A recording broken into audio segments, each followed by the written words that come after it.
here, and my module is digital media design. And I'm going to ask you some questions about the digital media design today. And the first one is, what do you see as the current trends in the field of digital media design? The current trend, is it? Yeah. I would say current trend would be more towards social media. Mm-hmm. There's a lot more work and graphics done for social media because it's something that is in existing and something that's quite strong, especially if you have products or companies that you're working for. Yeah. And what skills or activities do you think are most important to demonstrate in a job interview?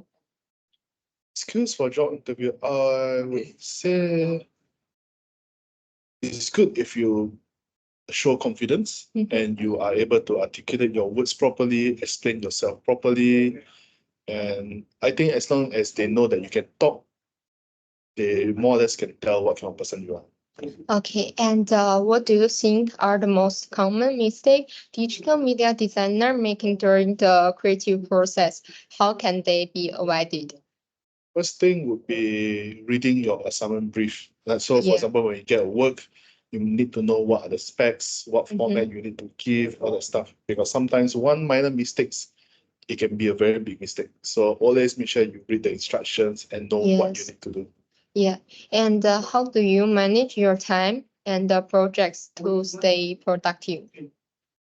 Make a schedule, make a daily Yes. schedule. Okay, like on this day, okay, what do you need to do? You need to do this, and you must make sure that you do that within the day itself.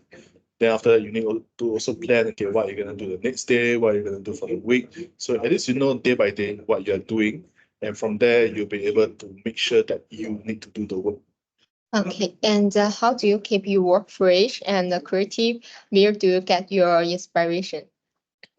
I would say in terms of inspiration, just go to the internet, see what are popular, and from there you can study what makes something popular, and maybe you can imitate and then put a twist on your creativity for that item.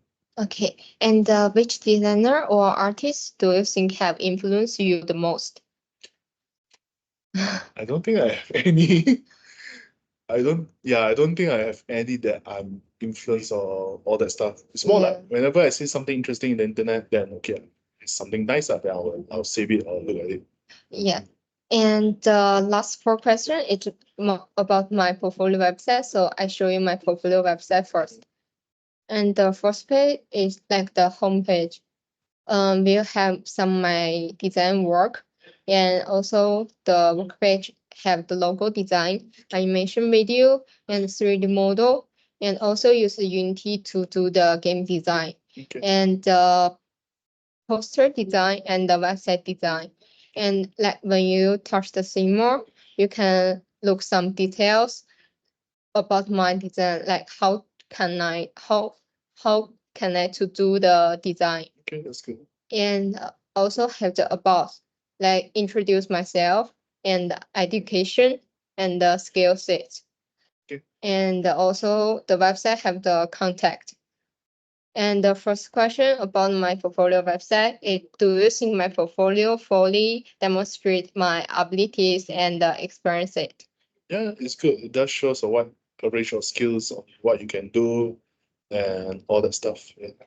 Yeah, and what are your feedback on my design style and the choice of seeing my portfolio? Okay, portfolio I think it's okay, it's good. What you can do to improve on yourself is to work on your strong points. But based on your portfolio, I can see that your UI design, your graphic design is quite good. So I think you can continue working on it. Okay, and what are your slow on the user experiences and the navigation of my website? Navigation is okay, but I feel what can be improved is on the words that you use for your portfolio because some of the words are a bit too long. So I think you can summarize and make it shorter so that it's easier to read. Because sometimes people, if they see a lot of text, they might not want to read it. Yes. And the last question is, do you have any suggestion on how to improve my portfolio to better showcase my talents and experience? Okay, that will be linked to what I previously said. So you have a good design when it comes to UI design, how you lay out stuff and all that. So it shows in your work. So I feel that you should emphasize more on those works and maybe your future work, you can do that also. Okay, so thank you very much for today's interview.